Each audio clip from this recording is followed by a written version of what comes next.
Hello guys, welcome back to the channel, welcome to Savotta Russia. Today we're going to take a look at the winter boots. We're going to take a look at the winter boots I'm using, and I'm trying to give you guys some advice on what to buy because I get many questions about it. I also had a viewer commenting on an older video that I should just get the USGI bunny boots and so on. I have some, and this is actually what made me realize I should do this video, because he said they're the best winter boots you can get and so on. Kind of, they're good boots and so on, but all boots have their ups and downs, their pluses and minuses. So let's get into the boots video there, right? But before we start, check the links in the description if you would like to support the channel and all that good stuff. There's links to merchandise and whatnot in the description there. Also remember to subscribe and click the bell and all that good stuff. Helps the channel. And thanks to all you awesome guys who are supporting the channel. We are sporting a new camera today. I hope you can see the difference in the recording quality. But yeah, all my projects at the moment are completely bogged down. Maybe I'll explain in a little bit later video about that, but that is some of the happinesses and joys of living in the backwoods. But let's get on with the boots here. I'm gonna show you the USGI Mickey Mouse boots, which are very similar to the bunny boots. They're just black and they're not as warm as the bunny boots. Alright, so here we have the USGI Mickey Mouse boots rated to -30 Cs. These are with the valve. They also come without the valve. And the bunny boots, the white ones, which are rated to -40, they also come with and without the valve. The valve is for airborne guys. So if you, because the boots are made out of a double layer of rubber with wool between these two layers, and of course there's air between these two layers because air is insulation, right?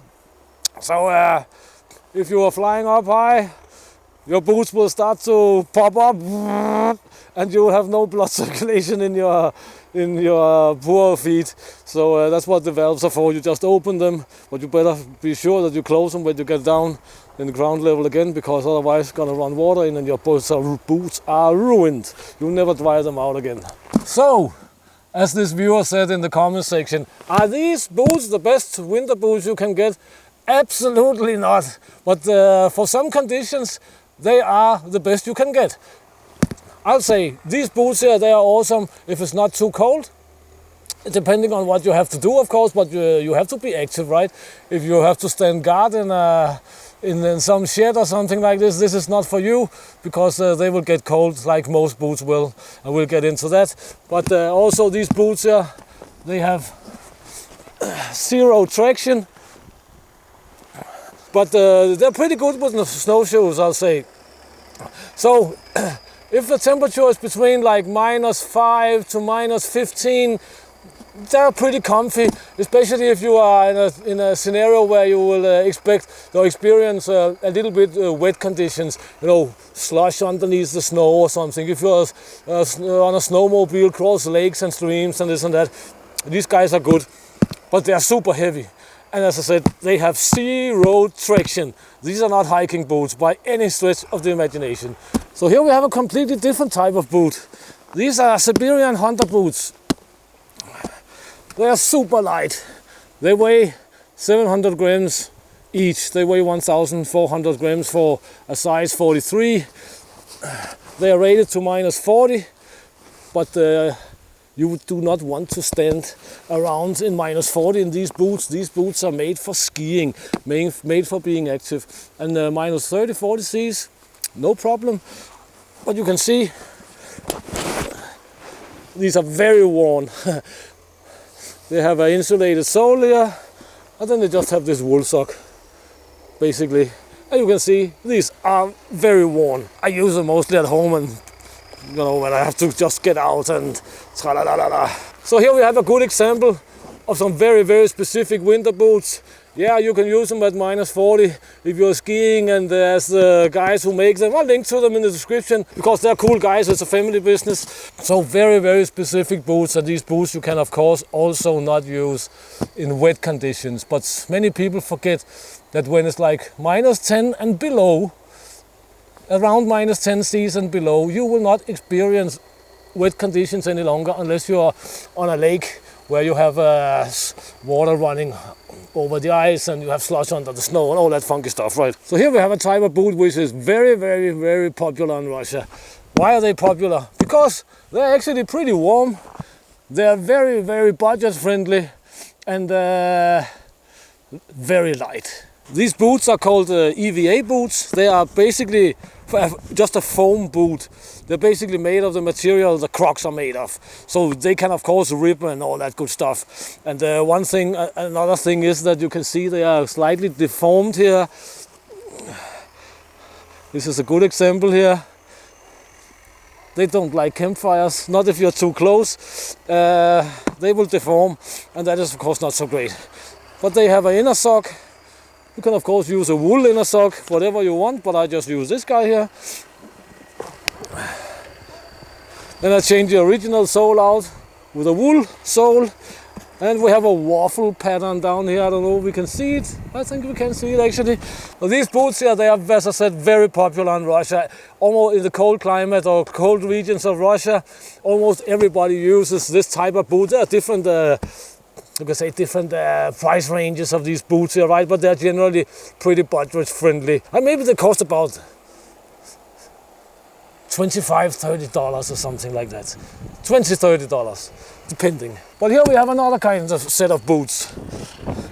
These are Baffin boots I would experiment with this winter here. Polar proven. These guys here are supposedly rated to -40 Cs or F, because it's the same, right? But they're rated to -40 at medium activity.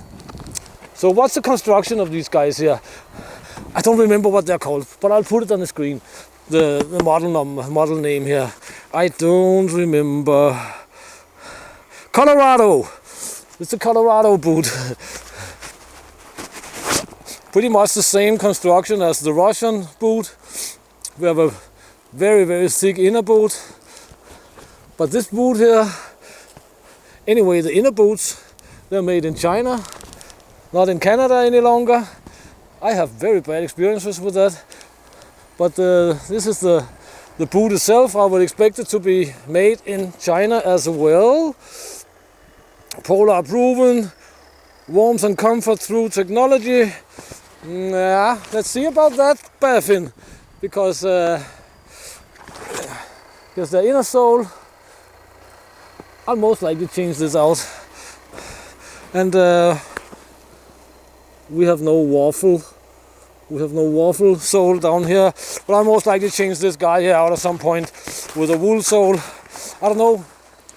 Baffin recommends that you should not use wool socks with their product here. Find it a little bit strange, but the sock here is very, very thick, very thick. One thing about these Baffins here, I've used them because we have already had below -10, right? And being out most of the day in around -10 or -12, I could actually feel, just walking around here and doing stuff, being like active, you know, just not super active, but medium active kind of, right? I could feel the cold through the nose, and I think I know what the problem here is. That is, but we're gonna do a review on them, and that is that, see out here, we just have rubber. We have a nice thick boot here with all sorts of stuff, and then we have this rubber liner here. I can most likely buy 10 of the Russian pairs, very close to 8, 9, 10 pairs of the Russian boots for the price of these boots here in Russia. Alright guys, you know these guys here, right? They are super awesome. These are native to the region boots. They're of course a little bit modernized, because they have a thick wool sole with a rubber outer sole on it, which they of course didn't have back in the day. But as I said, these are boots, native boots, local to the region here. They're made of beaver and wolverine and sheep. So I store them like this, with a plastic bottle, like that, so they do not bend and all that good stuff. We have a sole like this inside of it. Here we have an inner boot made of sheep, And then the outer boot is made of beaver. You can see, very fine fur.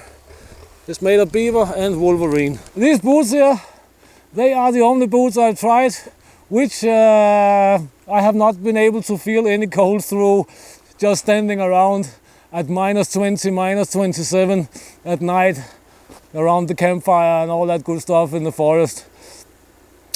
One thing about these boots, as well as the Siberian hunter boots, is you can of course not use these boots here in wet conditions. And one thing I know many guys ask me about condensation and so on. It does not matter what boots you're using. All boots will create condensation, even these guys here. Even they are pretty well ventilated, but if you have very low temperature outside and you have a high temperature on the inside, you will eventually experience condensation, and that's just how it is.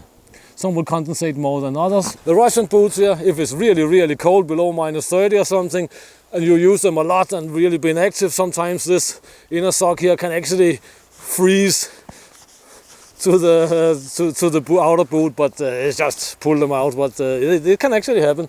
So, which boots are the best boots in my opinion? These guys here.